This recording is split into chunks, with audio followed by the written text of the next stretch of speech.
Really pretty excited to have two folks very well versed in military veterans affairs, national level, local level, discussing some things that are really important right now in their respective spaces. We've got Miguel Howe and Rory Brosius here today to chat with us about what they're kind of seeing in those spaces. First, let's talk a little bit about Miguel, your background. Let's tell folks who you are. Thanks, Chase. One of my responsibilities here at Cicero is to lead our Cicero Serves practice area. And that's where we bring all of our capabilities to bear to partner with great organizations driving impact for our military family and veteran community. And those partners could be from government at federal and state level, the corporate sector, nonprofits, foundations, and higher education. Because the experience that we've learned over many years working to support this population is that it truly takes that entire continuum to drive outcomes and impact.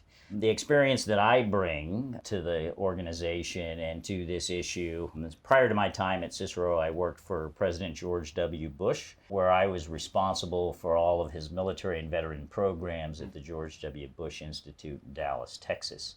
And so for 6 years, I had the privilege on behalf of President Bush to work with that same continuum of organizations to foster a successful transition and reintegration from military service to civilian life for our veterans and their families, but also to optimize quality of life for our military families, for those still serving within uniform. Prior to that, I spent 29 years in the United States Army, and so I've got the perspective of being a military service member, a veteran, working across all of these issues, and it was there that I was thrilled to come to meet my great friend and partner here. I'm Rory Brosius. I joined Cicero Group in spring of this year. Very excited to be here and bring some experience from the federal government side. I spent the majority of the last 15 years working in government, basically on the same types of issues as Miguel, so supporting our military families, veterans, caregivers, and survivors. I have a pretty unique perspective coming from a policymaker's viewpoint, having spent time in both the Obama White House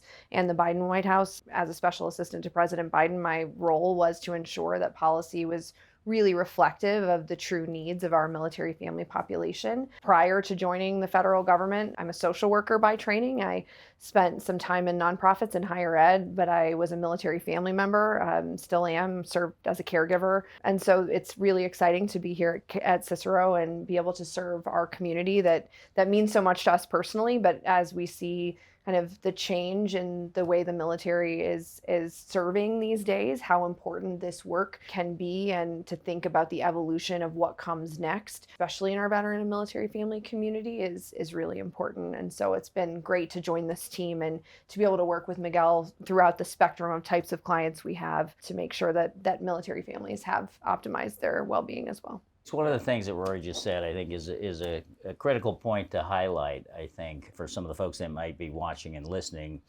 is that in serving this particular community, in serving these individuals and these families, it's also about strengthening our nation, right? It is about preserving the long-term security, health, and prosperity of the nation.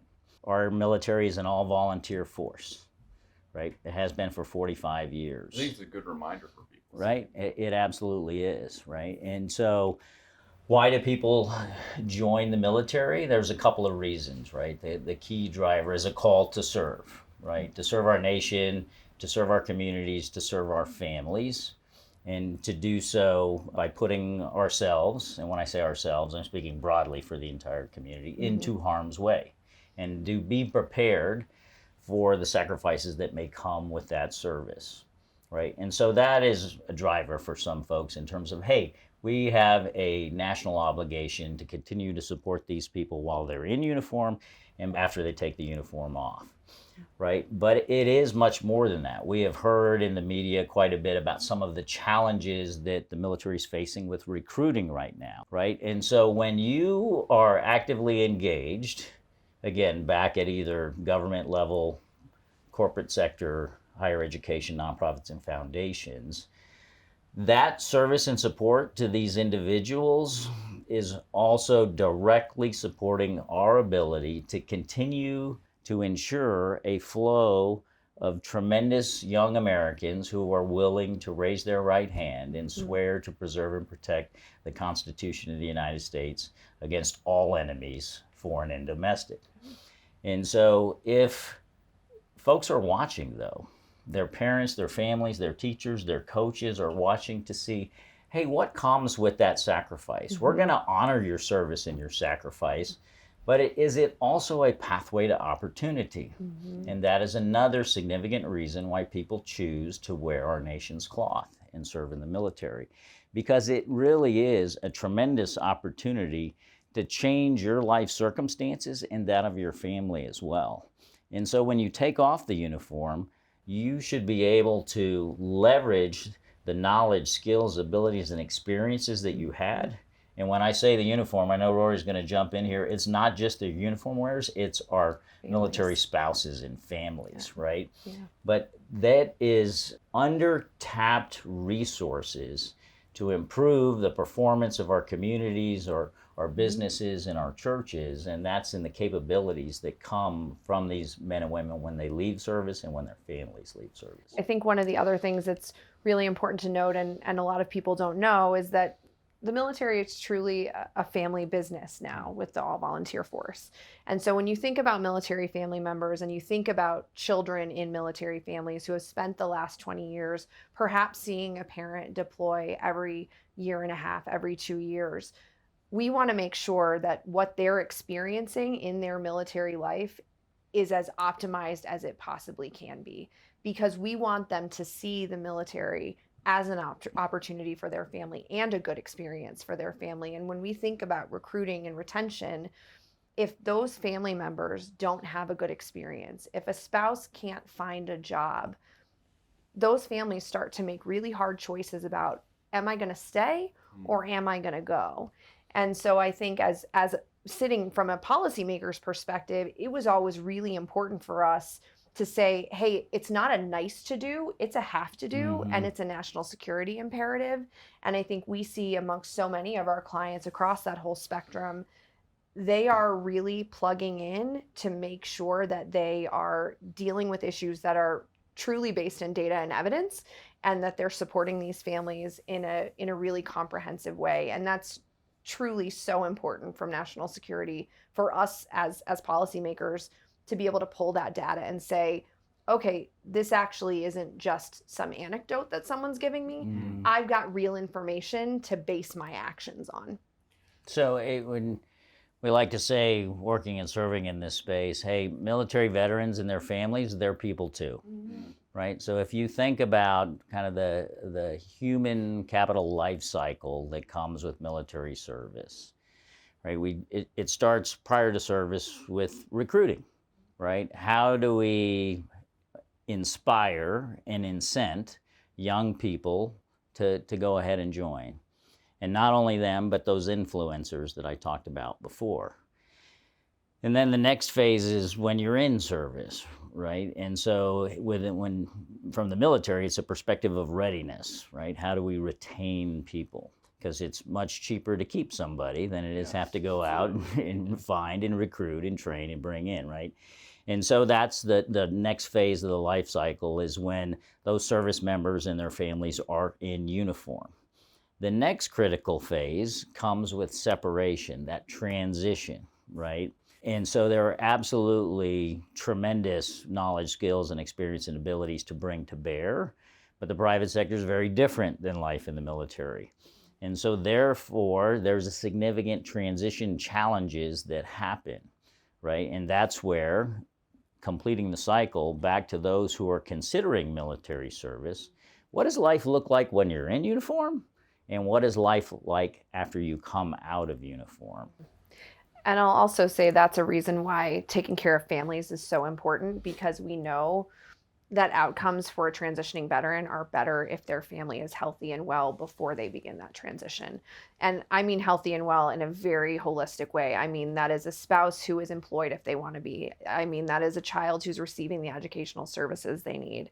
Those are the types of things that really matter, so that when you're going through transition, you don't have a veteran who's also really concerned about all of these other things going on. So if we have a fully optimized family unit, we're getting into transition and we're going to be able to do it seamlessly and effectively and have a family unit that really moves through transition in a healthy way.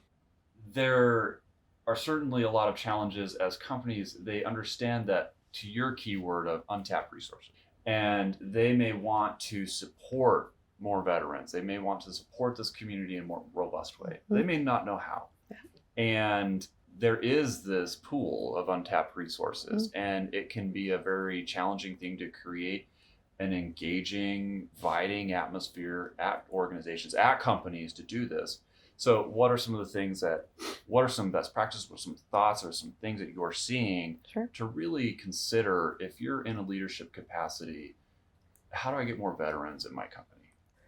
Just basic facts, military spouses are unemployed at a rate of about 23%. 23 to 25%, depending on which data set you're using. The fact is that military spouses are moving with their active duty service member every 1.5 to 2 years. So this incredible population of mostly women, 93% women, who are more educated than their civilian peers, who are more likely to upskill and reskill than their peers, are just solely not finding work. And so as I worked through kind of military spouse employment issues as a military spouse personally, but then also as a policymaker, it is how do you both prove the value of having these folks in your organization, but how do you create opportunities for them to stay with your organization? And so throughout the pandemic, in the Biden administration, we were really working with a lot of corporate America to say, hey, if you're doing remote work already, let's think about using remote work for military spouses. 10 years ago, really good idea, actually. Right. 10 years ago, that wouldn't have even been a conversation people were willing to have. And I can tell you that because I had those conversations when I worked for Mrs. Obama, and people said, no, we can't do remote work. That's just too hard. Yeah. Pandemic forces us into it, and we see, this is actually an opportunity. And so sitting down with the business community and saying, look, you can keep these really talented people and not have to sink cost into new hires. And that's starting to take hold, but the needle still isn't moving on military spouse employment. And so I'm going to be a little bit selfish here and say, to anyone who is thinking about engaging with military spouses and hiring military spouses, please do it. It is so worth your while. You are getting a really talented workforce. And sometimes you just need a little bit of flexibility, but you get to keep a really great employee. And I think from a best practices perspective, something that both of us have seen on the military side, military family side, and the veteran side is having an employee resource group in your organization that is military and veteran focused, but also includes allies, people who don't serve, people who are interested in the community. That can create an internal ecosystem of support for someone who may be feeling a little bit challenged in their transition. Because Miguel's you're saying even still to create, because I could see how if you're in a leadership position, you may be a little hesitant to specify a particular group. And what you're saying is actually you might want to think about actually identifying it and creating. It is absolutely a best practice. You think about the USAAs and the Googles of the world who are doing amazing things for veterans and military families. It starts with their employees and their employee resource groups. The environment that our businesses are in today is about a fierce competition for talent. That is, all of the CEO's top issues and concerns are talent related. Whether it's accessions, whether it's retention, whether it's development, whether it's employee satisfaction, whether it's ensuring you meet DEI requirements and mandates, right? And so this is where it's a good news story on the veteran side in that we have seen the recognition from the private sector of this, and the numbers bear that out. And so when I first started working for President Bush on this issue in 2013, writ large veteran unemployment was around 12%. Every year, around 200,000 service members leave service, right? So that's a talent pool that's immediately available, 200,000 folks. When you've seen one veteran, you haven't seen them all. When you've seen one veteran, you've seen one veteran, right? And so that's whether the number of years of service that they have, their age, what branch of the service, what their specialty was, whether or not they have a 4-year degree. And so back in that time period of 2011, 2013, For our younger veterans under the age of 25 without a 4-year degree, unemployment was as high as 20% for some of those areas. Today, the overall veteran unemployment rate is less than that of the total U.S. population writ large. Really? Right? And so that is due in large measure to senior leaders, right? And so the ones that we worked for, but senior leaders across the corporate sector as well, and some amazing nonprofits that also came to be to help bridge some of the challenges of that transition, right? And so today, when you say, hey, what can companies do to plug in to access this talent pool? It's not as challenging as it has been in the past, right? And so a large number, a significant portion of these veterans use their GI Bill benefits and they go to school. And so when companies are recruiting on campuses, are they asking to meet with the student veteran groups, whether undergrad or graduate programs? There's an immediate pool of talent to tap into. Are they asking to meet with the National Guard and Reserve units in the location of their organizations? And so these are components of service that serve part-time in the military and have amazing skill sets, but also need to work with a company, a firm that is going to facilitate their ability to do so, right? And so there's a talent pool right there. And then there are great organizations that are providing services, transition training programs that they can go to, as well as nonprofit organizations that are their job is to connect companies to these firms, like Hiring Our Heroes out of the U.S. Chamber of Commerce, Hire Heroes USA. There are numbers that Rory and I have worked with. So, love to be able to support companies and have the conversation to that end. And so that's a critical piece of it, is workforce development, right? Upskilling. SkillBridge is an important program that the U.S. government provides that allows transitioning service members to basically go intern at no cost to the company. Their salary is covered, and so it's a great way to begin that transition into a new operating environment, but it's also basically a free test for that company to go, hey, is this military spouse or is this transitioning service member going to be a good fit? And one of the programs, the largest program running out of the chamber, I think they have over an 80% hire rate. Miguel, those are really good thoughts, honestly, on how companies can start to look at this. I think there's a lot of other opportunities, different types of organizations to really also plug into the untapped resource, right? The issues that we talk about in the military and veteran, caregiver, survivor community, the challenges that we're facing can only be overcome if everyone comes together and works on them. So when we're talking about who plays a role in solutions and promotion and optimization of health in these families, it's nonprofits, it's foundations, it's educational institutions. Everyone has a role to play and everyone can play in the space. It's just a question of learning a little bit and getting some cultural competency around the issue and knowing how to plug in really strategically.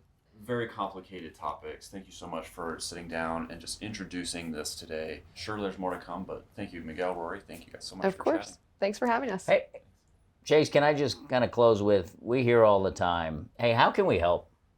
How can we help this community, no matter who we are? I think the first is know, understand, and connect with a veteran or a military family and community, right? 2 is hire a military spouse or veteran, right? 3 is to support veteran and military spouse-owned businesses. And then 4 is support those nonprofits and foundations, support those organizations who are directly serving this community, and you support them with your time, your treasure, and your talent. So